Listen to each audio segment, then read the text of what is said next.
Is he here? Oops. Okay. Hello? Uh, I was muted, sorry. Yeah. Assalamu alaikum. I just Alaikum. wanted to remind, I think 2-3 weeks ago, we were discussing about the difference between in the Quran when Allah subhanahu wa ta'ala uses different terms like jala, khalaqa, and sawaha, and you know. Yeah. So I don't know if you were able to Okay. go back to the Quran or not, or Yeah. read some more time. I don't know. Yeah. Bismillah, alhamdulillah, wassalatu wassalamu ala Rasulullah, wa ala alihi wa sahbihi wa man wala. Yeah, there are a number of verbs that are used for creation. I'm not sure there is exact translations for them. So we have khalaqa, sawwara, ansha'a, ja'ala. It's like the names and attributes of Allah subhanahu wa ta'ala. Like you have so many names about mercy, Ghafoor, Rahim, Wadud, Afu, Ra'uf, and people struggle to find the exact the translations of these. But for Khalaqa and Ja'ala, the main difference is Khalaqa created from nothing. Ja'ala, most of the Mufassirin are leaning toward giving something a function, not creation from scratch, from nothing, from Adam. So وَجَعَلَ لَكُم مِّنْ أَنفُسِكُمْ أَزْوَاجًا. So there is a creation for which Allah subhanahu wa ta'ala gave it a function. That's what I found mostly. Majority of tafsir is leaning toward the ja'ala, can be used as created also, but in Quran, in several places, it is used as assigning a function to a creation. But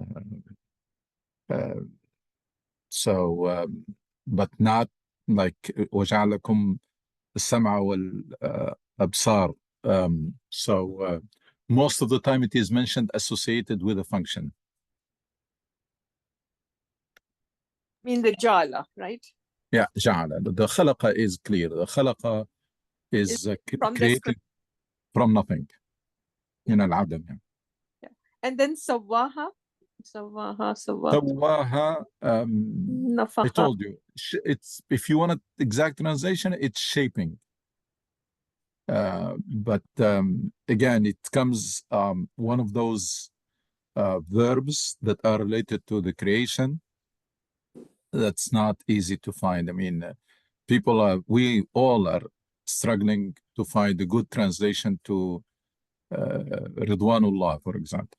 I personally try in Jumu'ah to tell people you need to be familiar with this word because it's not appropriate to translate it as the pleasure of Allah or satisfaction of Allah. It's not appropriate. There is no word that will carry that meaning of Ridwanullah. So basically, what I have a passion for science, and I like, especially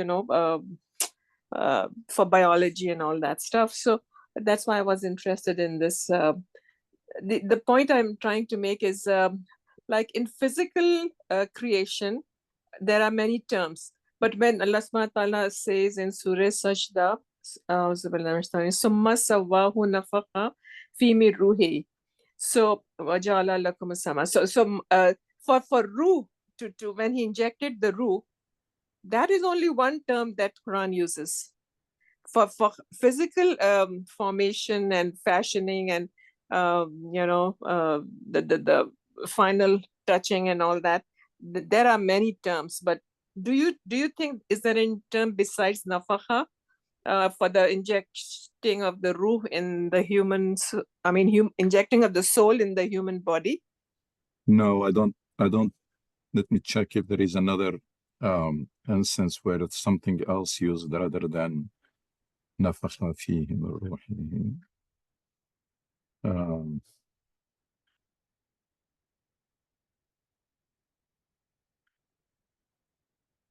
So ونفخ فيه من روحه وجعل لكم السمع. No, that's the only the only term.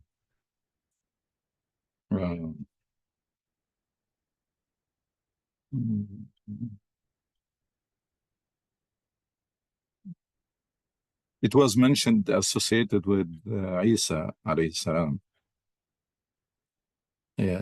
قال الله يا عيسى ابن مريم اذكر نعمتي عليك وعلى والدتك إذ أيدتك بروح القدس تكلم الناس في المهد وكهلا وإذ علمتك الكتاب والحكمة والتوراة والإنجيل وإذ تخلق من الطين كهيئة الطير فتنفخ فيها فتكون طيرا بإذني. عند سورة الأنعام سورة آل عمران فتنفخ فيه. So that's الذي خلق السماوات والأرض بالحق وما يقول كن قوله الحق وله الملك يوم ينفخ. That's first surah. That's on the day of judgment. So it is only نفخ في الصور. Oh no, there is the same exact vocabulary was used in Surah Sad. فإذا سويته ونفخت فيه من روحي. Sad 72. And of course related to Maryam. امرأة عمران التي أحسنت فرجها فنفخنا فيه من روحنا. That's in Surah التحريم. So that's the only two places where this نفخ من الروح and related to creation. And for the birds, you know, when Ibrahim alayhi salam, I think, for the Teran fanfuhu fi fayakun Teran, when Ibrahim alayhi salam asked Allah subhanahu wa ta'ala how he makes, you know, the birds, I think in that connection also the nafakha was used, right? No. When breathing is soul, right? That is when it is used. وقال قال إبراهيم ربي أرني كيف تحيي الموتى قال ولم تؤمن قال بلى ولكن اطمأن قلبي قال فخذ 4 من الطير فصرهن إليك ثم اجعل على كل جبل منهن جزءا ثم ادعوهن يأتينك سعيا. No, it wasn't mentioned in that passage of Ibrahim alayhi salam asking how creation is made. Wasn't. Yeah, but with Isa alayhi salam, when he Isa mentioned a couple of times, twice at least. When breathing in the birds, the soul. Okay. That's Ali Imran 49 and Al-Ma'idah 110. Yeah, and those small husna, you know, there is الفجر فإذا سويته نفخت فيه من روحي.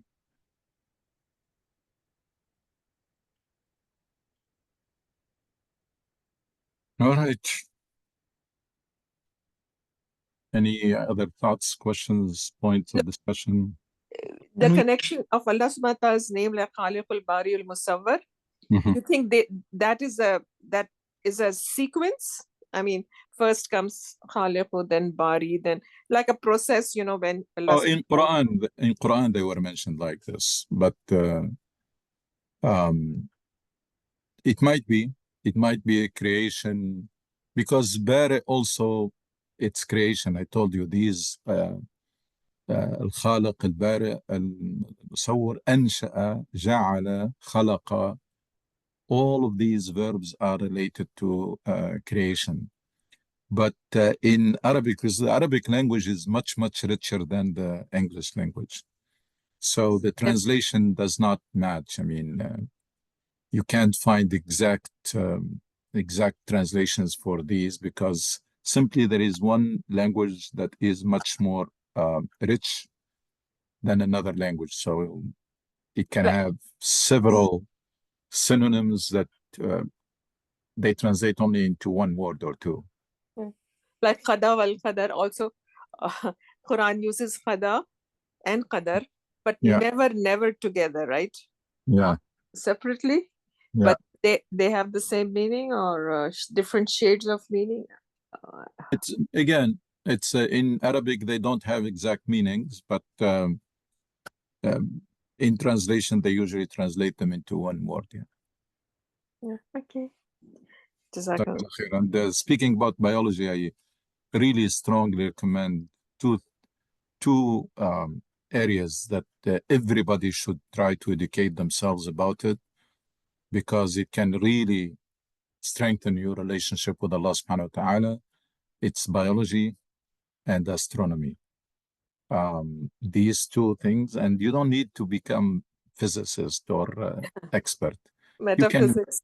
You can have very basic books that will tell you about the cells and how it is functions. Just looking at the cell and how many functions in it, and how this is well coordinated, and it makes you just saying subhanallah. And then on the other side, which is the planets, this universe, and how the distance between planets in millions of years, and etc. So the two things that I recommend, among others, but these two are really every Muslim should make an effort to get like a biology book, but not necessarily like a textbook. It's a biology for everybody, or biology for 101, or whatever. No, I have a background in neurology. I have a degree in neurology. So biology, obviously, I know quite well, and especially neurobiology. Great. Yeah, Great. Astronomy, I try to read, like you said. So the macro and the micro. The macro and the micro, yeah. These two areas are really makes you very admire the creation. And Allah subhanahu wa ta'ala tells us in Quran that those who contemplate on the creation, وَيَتَفَكَّرُونَ فِي خَلْقِ السَّمَاوَاتِ وَالْأَرْضِ, they end up closer to Allah. رَبَّنَا مَا خَلَقْتَ هَذَا بَاطِلًا سُبْحَانَكَ فَقِنَا عَذَابَ النَّارِ. And interestingly, in the same verse, it mentions the remembrance of Allah, dhikr, in all circumstances. يذكرون الله قياما وقعودا وعلى جنوبهم ويتفكرون. The same people, they do these things, the spiritual exercise and the intellectual exercise. The spiritual and the intellectual. And when you look at majority of Muslims nowadays, these two departments are neglected to a large degree.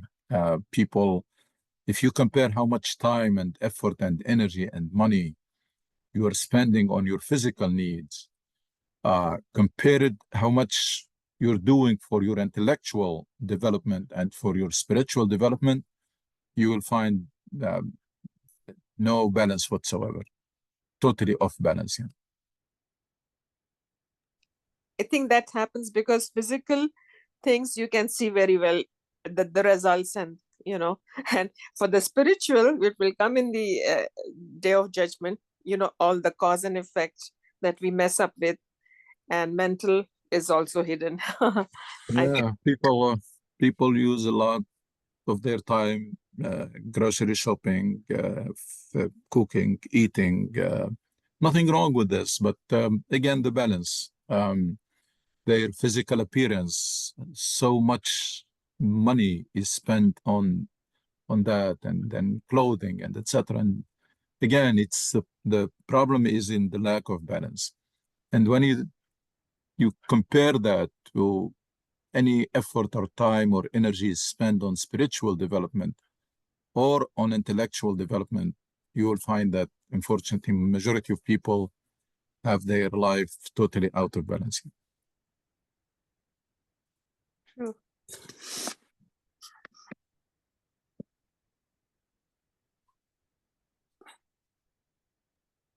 Assalamu alaikum. Wa alaikum assalam wa rahmatullahi wa barakatuh. So can I understand al-khalq as like what is made from nothing, and ja'ala is like a compound maybe after there is something That's you can close. put together? I'm sorry? Very close, yeah. That's one of the interpretation is comes after or giving a function to a creation. Like you create and then you assign it a function, or you give it a function. That's where ja'ala comes in. And I really see what you're saying about like the interaction, or sometimes they come somehow they come before each other, and sometimes it can be confusing. So, for example, there is Ayah 54 from الروم. الله الذي خلقكم من ضعف ثم جعل من بعد ضعف قوة ثم جعل من بعد قوة ضعفا وشيبا. وشيبة يخلق ما يشاء وهو العليم القدير. And الفرقان وهو الذي خلق من الماء بشرا فجعله نسبا وصهرا. Yeah, you can see جعله نسبا وصهرا. It's like roles. Right. So That's what so Mufassirin saying, roles or functions. yeah. Interesting. Any other questions or? Assalamu alaikum, Dr. Alaikum Yusuf. assalam wa rahmatullah. I have a question. I did some research on this topic a while back. Just need a refresher on it because I heard some different opinions lately, and it's been in the news. Very hot topic with politicians. What is the Islamic stance on abortions? And I don't know exactly. Again, these fiqh issues, detailed fiqh issues, and they require some research. This is one of those fiqh that you basically read it when you need it. It's not something that you need it every day. And I don't have any specifics. All what I know is there is a time beyond which it should not be done unless there is a threat to the health of the mother. And then this things requires fiqh opinion, but also require medical opinion. We just had a case a couple months ago in the community, and I was asked, but the doctors, more than one opinion, saying there is a danger. It's for the life of the mother if this pregnancy continue. This is one of the things that where we need that synergy or cooperation between religious people and scientific scientists. It's like in business and riba. You can't have a scholar who's out of touch giving fatwa, knowing nothing about the economic system. There should be that combination, and I wish one day we will have those centers where you have both. You have the religious knowledge, but you have the expertise also, so that the fatwa or the ruling comes out strong and very on solid foundation. But unfortunately, that's not the case now.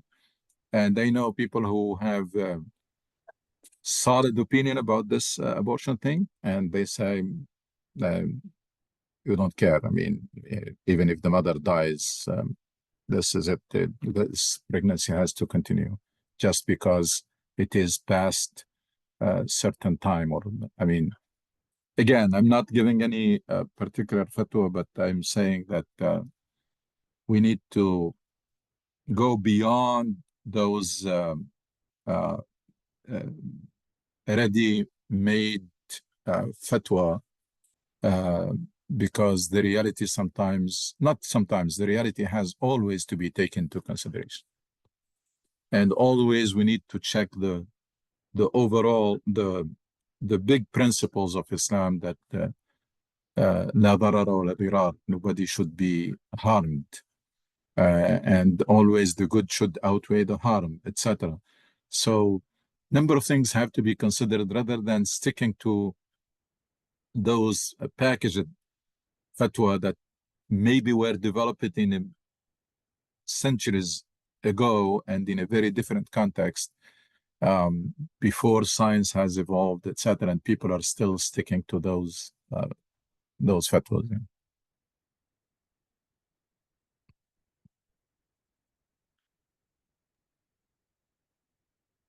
Can you elaborate a little bit more on the timing?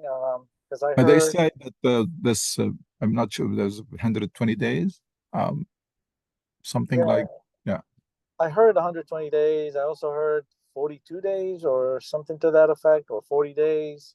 Yeah, I don't told know. you it's something that needs some research. I didn't look into this for a long time, so I really don't remember exactly. I think that when the qada and qadar, is written down at 120 days when an angel is sent, according to the hadith of Prophet Sallallahu Alaihi Wasallam, that, when all the 4 things that a person will have, in his qadar regarding provisions and all that, that is written around 120. So that is why when the soul comes in, nafs is injected at that time. This opens up another subject, which is the hadith. If a fatwa or ruling was based exclusively on a hadith, that hadith has to be checked. I'm not talking specifically about this one, but any fatwa or ruling that is based exclusively on a hadith, not on Quran, that hadith has to be really scrutinized for authenticity, and because majority of hadith, what people don't know and don't like to hear, majority of the hadith are hadith ahad, not mutawatirin. There are very small number of hadith that were narrated by a large number of people to a large number of people. They call it mutawatir.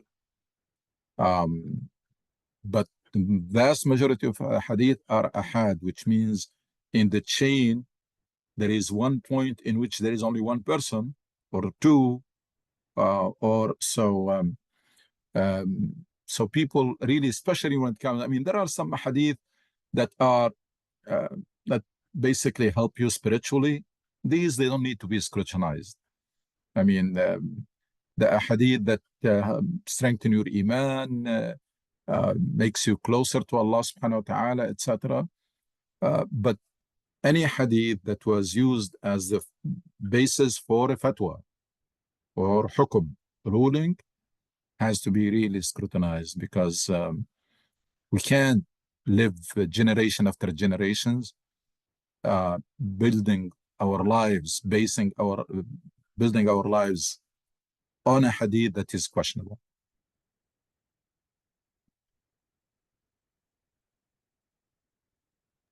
In the Quran, there is mention a lot of places where Allah subhanahu wa ta'ala, is doing in detail, but I think that number is not given. Yeah. So that's speculative. Yeah, regarding the hadith about 120 days, I know you said, Dr. Anushi, this is a fiqh issue, you need medical, and there's a lot of effort that needs to be done. I was talking to someone about that hadith, and his opinion was that it was regarding basically heredity, or basically inheritance. Sorry, inheritance, and that whether or not the child inherits something related to 120 days, and he said, so that hadith is sometimes used out of context regarding abortion. So I don't know. Well, what's your opinion? Was that hadith related to inheritance? Can it be applied to abortions? And my opinion is very simple. Is that the ahadith and even the Quran, the verses, there are some texts, verses that are The Quran, all of Quran is authentic, so there is no question about authenticity of the Quran. But there are verses that are foundational, and there are verses that were revealed to solve problems of that time. And unless we accept this principle and we make an effort to distinguish which is which, we're going to continue in this situation. We're going nowhere. In order to regain, for Islam to regain its power of inspiring and empowering people, its followers, we're going to have to make that distinction. What is contextual? What is foundational? Because Quran, when it was revealed in the Arabian Peninsula, it was doing two things at once. It was meant to be guidance for humanity in all times and all places. And therefore, there are timeless principles in it. But at the same time, there was issues of that time. And there were questions raised at that time. يسألونك. They ask you. There were problems of that time. Quran wouldn't tell them, forget about it. I'm not going to address those because I'm going to state only principles, timeless principles. So Quran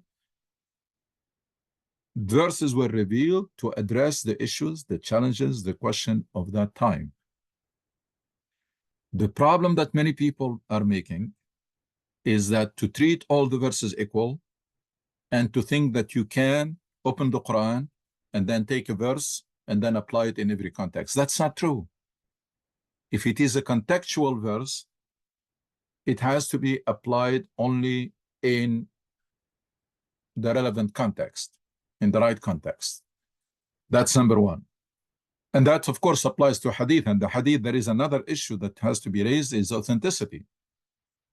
First of all, we need to check the authenticity, which means at least it has to be consistent with the Quran and to be consistent with the general principles of Islam and the ultimate purpose of Islam, maqasid ad-din. So, and then what is also foundational and what is contextual. That's number one. Number two is that anytime you want to try to figure out what Islam has to say about an issue, you have to keep in mind and to put on the table the ultimate purposes of Islam, maqasid ad-din. Which one achieves those purposes? Is it sticking to the letter of the text and applying it as is, regardless of the consequences, or considering the consequences and therefore choosing which one achieves those purposes, those maqasid?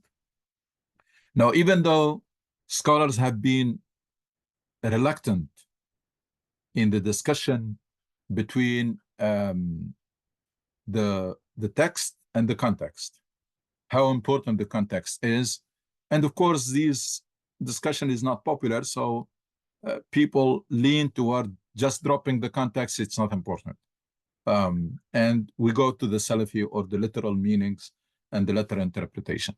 And then scholars have been also reluctant to discuss a very delicate issue, which is the text and the maslaha, and nas wal maslaha.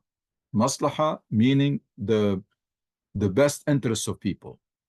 So the best interests of people and the ultimate purposes of this deen.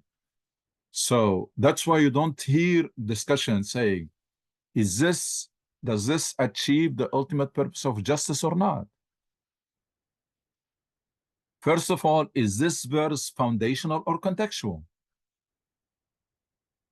I don't claim that I have clear list of verses that are foundational. There are some verses that are clearly foundational, but that effort has to be made.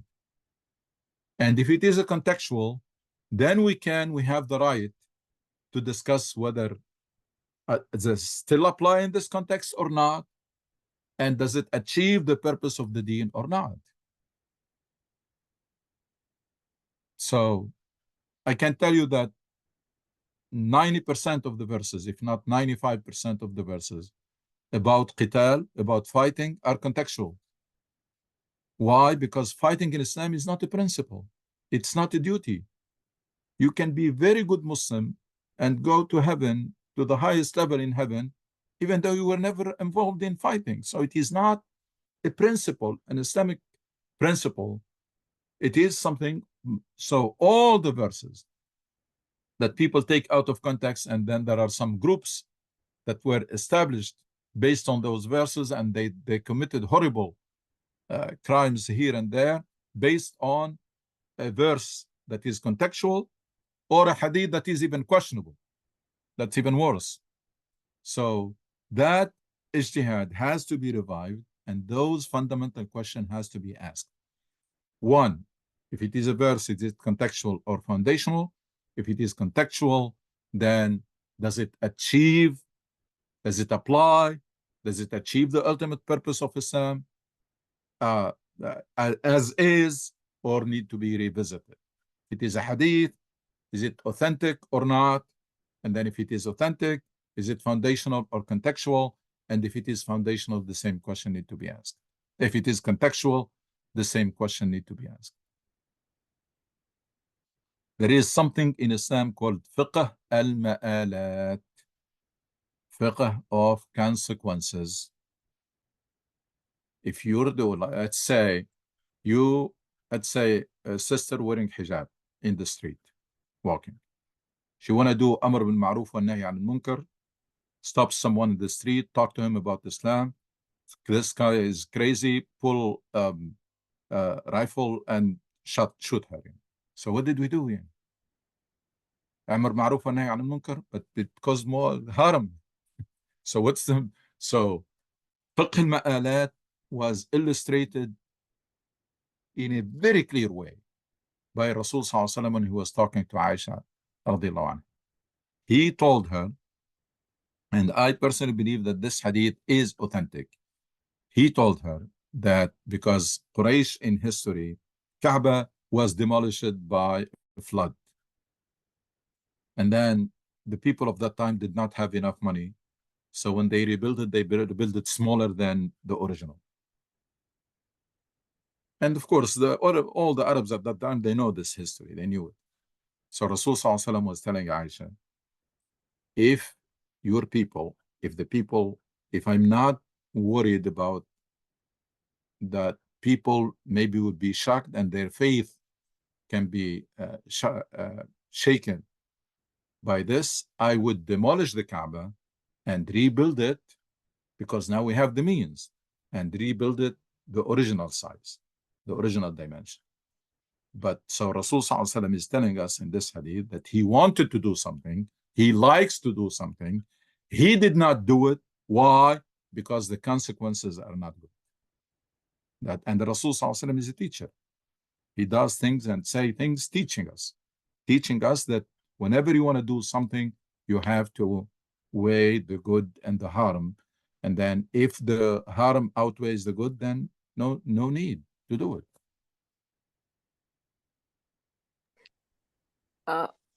Just wanted to make a comment that the hadith of the Prophet ﷺ said that make things easy for the people.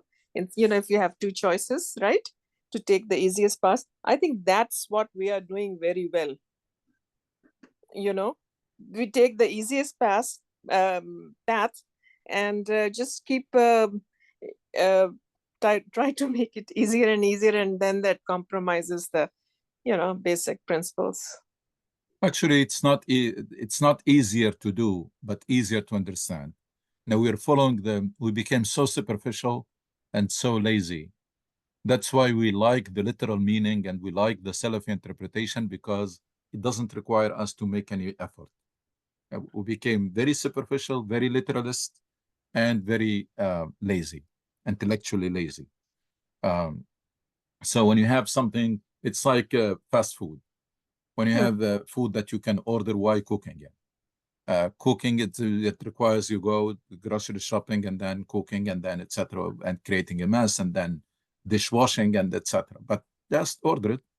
And so that's what we're doing with our deen.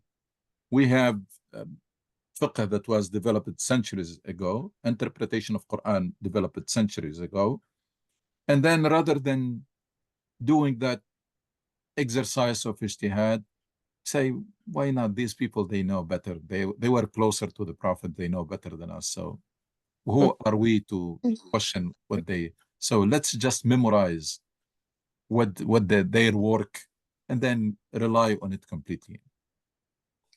The other problem is, these days it's so multidisciplinary. There are so many aspects and ulum of different, sciences, and that it is very difficult for one person to cover all the sciences, and put it together and come up with one. I mean, like imams and scholars, they know a lot about the religion, but not about the science. So for the case of abortion and other things like that, in which both are involved, it's very tough to have the knowledge of science and deen together to come up with a good ijtihad, or. That's why you need both. And but also even the deen, how we complicate it beyond. I mean, we made the same mistake of the Jews before us, which is that we turned into like complicated law that only a few people can understand it. So now there is ilm al-hadith and ilm usul al-fiqh and ilm this and ilm that, etc. So everybody, average Muslim, say, there is no way I need have to go and have a degree in this. And if I'm not going to do that, then I'm going to rely completely on the Imam. That is not consistent with the spirit of Islam. That is, its power and greatness is in its simplicity. And it does not have clergy. There is no clergy in Islam. There is each and every Muslim should and can understand this deen if they make the effort. And we should really change this mindset, this idea of, oh, because there are ulum al-Quran and ulum al-hadith and ulum al-ilm usul al-fiqh and ilm this and ilm that, so this is not for me. Maybe I will read Quran, but I will read it for barakah, for ajr. So that's a major problem that has to be fixed. And Muslims have to remember that the verse that says, وَلَقَدْ يَسَّرْنَا الْقُرْآنَ لِلذِّكْرِ فَهَلْ مِن مُدَّكِرٍ. We made this book easy for people to reflect and contemplate. We are fooling ourselves. We are exercising self-deception. Anybody who has done any degree, they know that they were not born expert in that field. They had no clue. Some people came to this country, have no clue about their field, the field that they studied later, and they didn't have even the language. They didn't know English yet. But making the effort, they mastered the language. Making the effort, they mastered the field. Nobody can convince me that this cannot be done with the Quran. Nobody. But we are fooling ourselves that, yes, I can become a neurosurgeon, but I cannot understand the Quran. How come? I can become a nuclear engineer, but I can't understand the Quran. Why? To get your degree, you study dozens of textbooks. Each one of them is like several hundred pages thick. And you're telling me that you cannot understand Quran? But we were given this idea and we like it because it's very convenient. I mean, why making the effort? So nowadays, people don't study the Quran because originally they were told that you need to rely on the Sunnah to understand the Quran and the Hadith. And then they stopped studying the Hadith. Why? Because not everybody understands the Hadith. There is a whole science about it. So what should we do? Rely on the Salaf. And then even the books of Salaf, it's not everybody can understand them. No. So what should we do? No, rely on a Sheikh. Rely on a Sheikh, sit in their halaqah and follow their YouTube channel, and that's it. And this is a recipe for stagnation and recipe for canceling and crippling our minds. this idea. That's why I keep saying that the whole Salafi idea, which is embraced by all Muslims with few exceptions, this whole idea of relying on the work that was done before, it came convenient, but it is one of the reasons why we are in this situation. It is one of the main reasons we are in this situation.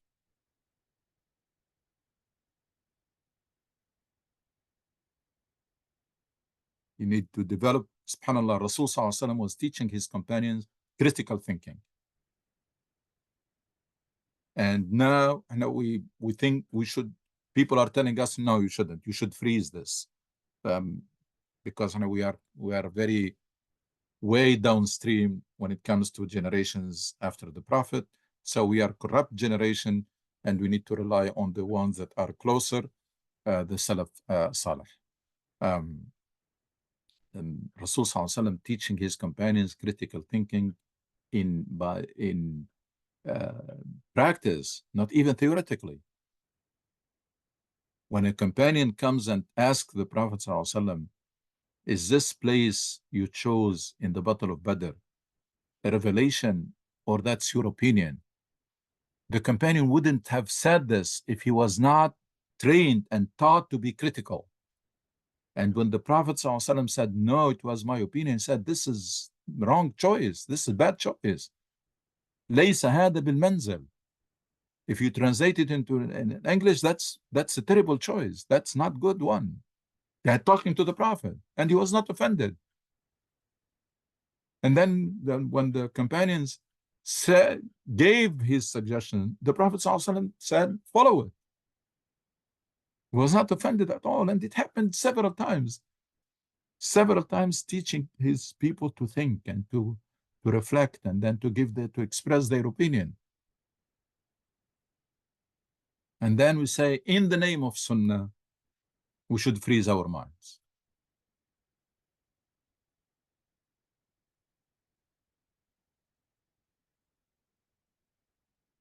And you can see it nowadays. You have people never question their leaders. Whether this leader is president of a country or president of an Islamic center, or people don't question, especially if they belong to an ideological group. They revere their leaders. They treat their leaders more than the companions treated Prophet Muhammad ﷺ. They put them above criticism, or about you can't oppose. You can't. Why?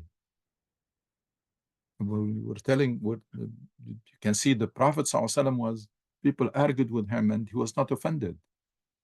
And you're telling me you cannot question this, or you cannot go, no, I can question everything except the issues that are crystal clear in our deen and the foundations of our deen, of our aqidah. Allah subhanahu wa ta'ala, even in Quran, Allah subhanahu wa ta'ala discussed with the shaitan. Why? And there is a conversation with the shaitan. And that's an extreme case. Allah, the creator, and with someone who rebelled against the commandments of Allah subhanahu wa ta'ala. And then you can see the examples of the Prophet. This is what we need. We need to raise a generation who ask why and why not. And I'm sorry, I disagree. And that should not be seen as a sign of disrespect or some sign of, because we're going nowhere with this attitude of you are with me or against me. If I'm an Islamist or belong to Islamic group, there is the good Muslims are the people in my group, and the others are questionable. Some, as I mentioned before, some people are taking exclusive right on Islam. So they are the only ones that are Muslims. Anybody who differ with them, they may find themselves in the kafir circles. And some people are also reserving for themselves this idea of like patriotism, that if you differ with us, you are a traitor, you are Amil, you are this, you are. Why? People should we should encourage this critical thinking and free the minds of people so that they can we can get out of this terrible situation we are in. Yeah. And this Jum'ah I was mentioning several approaches that are futile, that we have been adopting for so long that it is about time to abandon them and quit them. One of them is to justify everything and to find excuses and to justify failure, to blame it on somebody. It's because of conspiracy and and another one is it's even self-deception that we are winning regardless of what happens. You find the head of government will come and say, well, the government is successful, even though the lives of people, it might be terrible, but they will tell you things could not be better than this. And so on and so forth. Excuses, justification, blaming, denial, etc. But all these approaches, we have been adopting them for so long, and they didn't lead anywhere. And that's why mistakes are repeated. We are among the few in this world who repeat the same mistakes the same way, and sometimes by the same people.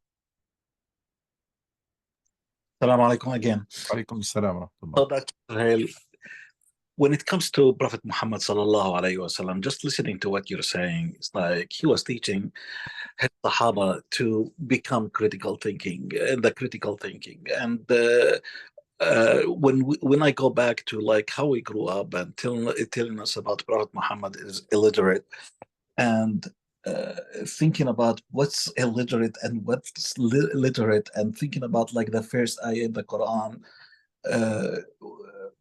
Iqra. It's kind of, it's like just that word and that ayah will deny everything that was mentioned that Prophet Muhammad is illiterate. It's like why God will send a wahi to a prophet asking him to read, and we took it as the prophet never read in his life and he was illiterate. It does not make sense. By the way, illiterate has to be explained. Illiterate meant that he doesn't write and he does not read something that is written. But these people, they were masters of the Arabic language. So I don't think the word illiterate applies to those people at that time. There were very few people in Mecca who can read and write. And some of these that the Prophet ﷺ selected to write the wahi, the revelation. But you cannot say that the people of Quraysh, these people who were making those very impressive poems, they're not illiterate. Illiterate, it doesn't apply. I think we should say they just could not read and write. But these people, the Prophet ﷺ, very eloquent. I mean, very eloquent speaker. You cannot say illiterate. So there is a difference between someone who is illiterate in today's language, someone who didn't go to school, knows nothing, I mean, except probably the slang they learned at home, and someone at that time who just cannot read and write. But they master the language, and they are very wise and very eloquent, and they have a lot of knowledge, because before, most of the knowledge was memorized, not written. That's what people don't also pay attention to.